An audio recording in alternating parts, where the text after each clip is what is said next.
Mr. Nigel, due governi di due stati democratici si sono dimessi a distanza di un giorno l'uno dall'altro e sono stati rimpiazzati da due governi tecnici guidati da uomini provenienti dagli uffici internazionali dell'alta finanza e della commissione trilaterale, Mario Monti e Lucas Papademos. Si tratta di una coincidenza? Well, there are all sorts of conspiracy theories swirling around as to why the events in Greece and Italy happened as they did. We can never be certain. What we do know is that two democratically elected premiers were removed by the bully boys from Brussels. They weren't acceptable anymore. Of course, in the case of Greece, Mr. Papandreou dared to swear in public. Yes, he used the word R, the referendum word. Unacceptable. He had to go. Mr. Berlusconi was beyond the pale. And things in Greece may look to be bad, but in Italy, we've got Mr. Monti, a former European Commissioner, one of the architects of the Eurozone disaster, unelected, not even a member of the Parliament at the time this idea came through, and then to compound it all, he's chosen a cabinet of people, not one of whom is a democratically elected politician. Whatever the source of all of this is, I think we have to say, if we believe in freedom and democracy, it is a monstrosity. Is this all a coincidence? No. It's all about control. Nonostante uno stato di crisi di gravità comparabile, a differenza dell'Italia, la Spagna è andata incontro a regolari elezioni. Quali sono le differenze reali fra i due approcci? Well, of course, on Sunday the Spanish had an election, and it was very interesting. I was on British television live as the results came through, and I did say, why did they bother? I mean, you know, why have an election? Because after all, effectively, their hands are tied. And we saw today in the press that the first thing Mr. Rajoy has done is to go to Angela Merkel to get his instructions. And of course, if a few months down the road, they're not happy with him, he'll be sacked and replaced by somebody else. What is really happening as a result of this Eurozone crisis is that democracy is actually deliberately and willfully being destroyed by people who will do anything to prop up their failed and failing Euro dream. Cosa pensa della soddisfazione di una parte del popolo italiano per la sostituzione del governo Berlusconi con un governo tecnico? Vi è un sentimento diffuso tra la popolazione di rassegnazione all'incapacità di esprimere una buona classe dirigente dal basso, per cui molti preferiscono una soluzione imposta dall'alto. Okay, so there's an argument that Mr. Berlusconi wasn't a very good premier. That may or may not be true, but the essence of parliamentary democracy is however bad your government is, you, the people, get a chance, an opportunity in general elections to remove them and replace them with somebody else. The argument that he wasn't up to it, the argument that a technocratic government of experts will somehow be better, I think is wrong on two counts. Firstly, that Mr. Monti is one of the architects of this failure in the first place, and secondly, this is how dictatorship begins. A state of emergency is declared. Normal laws of democracy, normal judicial laws are suspended, and someone takes charge for the good of the country. This is how dictatorship begins. It is not justified, in my view, in any circumstances at all. Uno degli obiettivi di Mario Monti nella commissione trilaterale era di perseguire con dedizione la totale unificazione europea. Crede che, come Presidente del Consiglio, oggi stia facendo gli interessi del popolo italiano o quelli delle organizzazioni internazionali nelle quali ha ricoperto ruoli apicali? Well, what is for certain is that Mr. Monti has no popular mandate of any kind at all. What is also for certain is that he wants to make sure that Greece, and of course Italy as well, stay part of the euro and stay part of the European project. I can't for the life of me understand why ordinary, decent Italian people are prepared to put up with this. It is an absolute monstrosity that has been put upon them. And we've seen in Athens people taking to the streets. And I tell you what, if I was in Italy, I'd be tempted to do the very same thing. Cosa ne pensa del MES? Il trattato europeo in corso di approvazione che darà a 17 governatori, tra cui Mario Monti, il potere di esigere qualunque somma dagli Stati membri e di contro li renderà immuni da qualunque procedimento giudiziario, oltre a dichiarare segreti ed inviolabili tutti i loro archivi ed i loro documenti. So with the euro crisis, the answer, of course, is more Europe. That's what we hear from Mr. Barroso and Mr. Van Rompuy. And now we have this new ESM treaty, the European Stabilisation Mechanism. And the idea is there'll be a treaty change coming up, perhaps within the next 18 months or 2 years, that will make the bailouts that we've had already of Eurozone states something that is actually legal, which to date, of course, it has not been. This new treaty is, I think, the worst development yet in the European Union. It gives complete arbitrary power to unelected foreign bureaucrats to take control of the economies of countries. And even if they make an absolute mess of the whole thing, it gives them a total immunity from prosecution for life. This ESM treaty change is something that should and needs to be put to a referendum in every member state, and the Italians should not take this lying down. Surely you've got to decide your own future at some point. You can't rely on Mr. Monti and others doing what is in your best interest. Perché ha accusato Mr. Rompuy di non avere nessuna legittimazione democratica? Perché lo considera responsabile di quanto sta accadendo al popolo italiano? Well, my old friend Herman Van Rompuy, now 18 months ago he and I clashed a bit in the European Parliament, and I did give an alternative curriculum vitae of his background. But where I was right, convinced I was right, is in saying that he had no democratic legitimacy. Listen, he hasn't been voted for by anybody. There is no mechanism for ordinary voters in any European country to remove him. And I thought the most remarkable thing about this recent Italian debacle was the sight of this unelected man from Brussels being in Florence and saying to the Italian people, this is not the time for elections, this is the time for action. Who in God's name gave him the right to say that to the Italian people?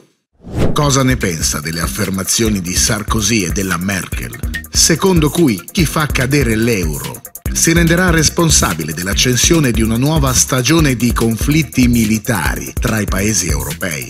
Well, I met Angela Merkel a month ago, and I asked her a question. I said, why can't Greece be allowed to get free, to get her own currency back, to have a devaluation, to have proper democratic government?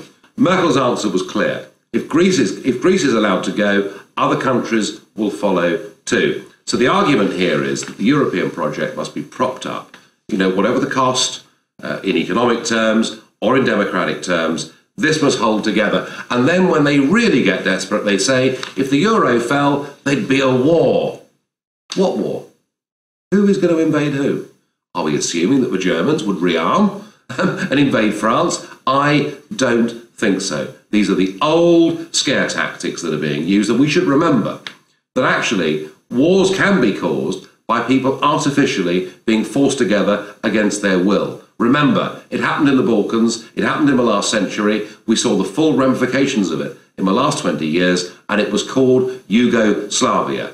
There is more likelihood of civil unrest, unpleasantness, and possibly even civil war if we go on imposing upon the peoples of Europe a form of government they haven't chosen and don't want. Lei è contro l'Unione Europea.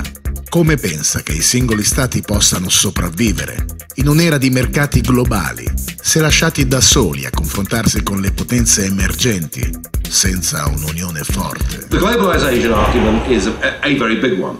And one of the analogies is that here we are, think of the Atlantic in a huge storm, and there are massive waves breaking everywhere, and it's incredibly dangerous. And the argument is that if we're all together on one big ship, that somehow we'll be safer and we can face those violent storms in a way with a greater hope, a greater expectation of survival. I would argue that actually the most important thing to survive an Atlantic storm is not to be on a great big ship, which could possibly be called the Titanic, I suppose. The most important thing when going through choppy waters is to have your hand on the tiller and to be able to steer the right course and to steer the right direction.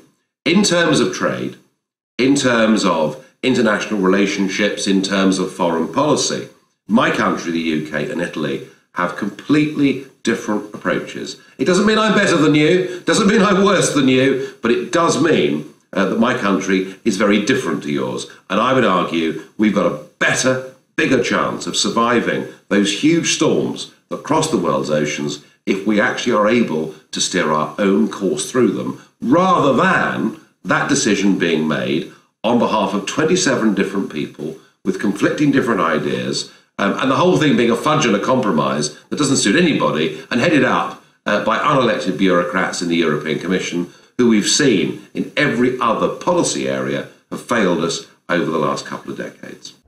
Non crede che vi sia un'eccessiva dominazione dei mercati, invece di perseguire un modello di società incentrato sul benessere dei cittadini.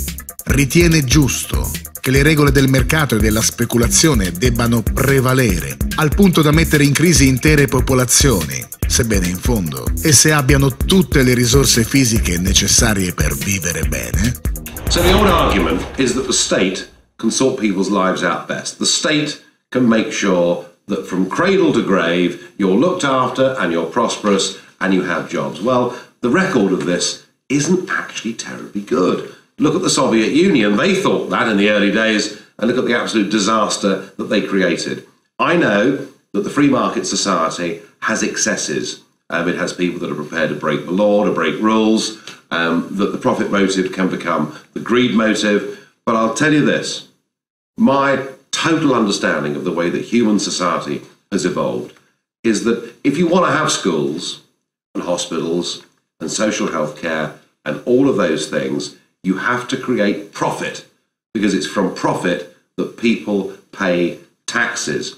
And what we now have in this European Union is something that manifests itself to be free market, but is actually totally state-controlled, completely in the hands and run by big banks and big multinational companies, that is stopping genuine free enterprise and small and medium-sized companies from coming up and breaking through. And what we're seeing is low growth. What we're seeing is disastrous indebtedness, and what we're seeing is a very bad deal for those that I think this question was intended for, the weakest in society. We have to make money. We have to make profit. We are now competing against Brazil, India, China, and the whole of the developing world. And what we're doing is we're surrounding ourselves in a cloak that says, oh, we can work for shorter.